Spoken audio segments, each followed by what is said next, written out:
Balanced grace. Grace becomes popular. The teaching of grace suddenly become popular to us in the past 5 years. Some people think it's a trendy teaching, so even if they don't fully understand it, they just follow the trend. Once a pastor was asked, "What is your theme today?" His answer is, "Grace, that's what's in right now." This is sad.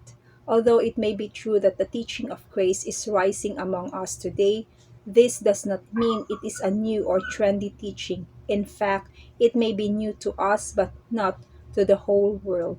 Often in technology, what is trendy for us has already been old in other more developed countries. Grace is not a teaching. Grace is a person. Grace is Jesus Christ. The Apostle John wrote, "And the Word became flesh and dwelt among us, and we beheld his glory, the glory as of the only begotten of the Father, full of grace and truth." John chapter 1 verse 14. You just cannot preach grace once in a while. Grace is not a sermon to preach, but the person of Christ integrated in every sermon.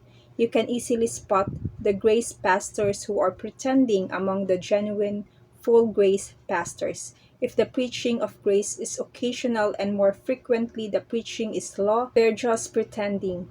These are the pastors who move from pulpit to pulpit, sometimes at Mount Zion and more often at Mount Sinai. The theme of their sermons is sometimes focused on what Christ has done, but more often focus on what they are doing and what needs to be done. Playing a game like this will surely end to a real destruction. The message of grace. The message of the whole Bible is grace. Start at Exodus and end in Revelation. Everything written in the Old Testament is a shadow of grace. Hebrews chapter 10 verse 1. Everything written in the New Testament is the fulfillment or reality of grace. Colossians chapter 2 verse 17.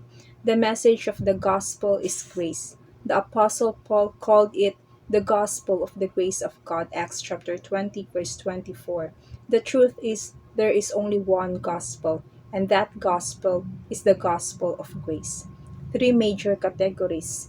Any church or religion may only teach by works, by grace plus works, or by grace alone, commonly known as sola gratia or full grace. Salvation by works is obviously wrong and outrightly cultic. The teaching that salvation by works is wrong and cultish because the Bible clearly teaches that we are saved by grace and not by works. The Apostle Paul wrote, "For it is by grace you have been saved through faith, and this is not from yourselves. It is the gift of God, not by works, so that no one can boast." Ephesians chapter 2 verse 8 to 9. Apostle Paul emphasized that salvation is grace and not through works, and the reason is so that no one may boast. The word grace comes from the original Greek charis, which is the literal meaning is gift. The Apostle Paul discreetly contrasted gift and works simply because the two are obviously incompatible. No one can be saved through works. Know that a man is not justified by observing the law or by works, but by faith in Jesus Christ. So we too have put our faith in Christ Jesus, that we may be justified by faith in Christ and not by observing the law, because by observing the law by works no one will be justified. Galatians chapter 2 verse 16. The Bible said, by observing the law or by works no one will be justified, declared righteous or saved. Evangelical reduction. And because the teaching of salvation by works is obviously wrong and outrightly cultic, then by way of evangelical reduction, the three major categories are now reduced into two: by grace plus works, and by grace alone. According to the law of probability, as the choices are reduced, your chances of being in the right teaching increase. Earlier, you had three options. Your chance of hitting was 33.33%. And since by works is obviously wrong, the options have been reduced. Your chances of hitting have increased to 50%.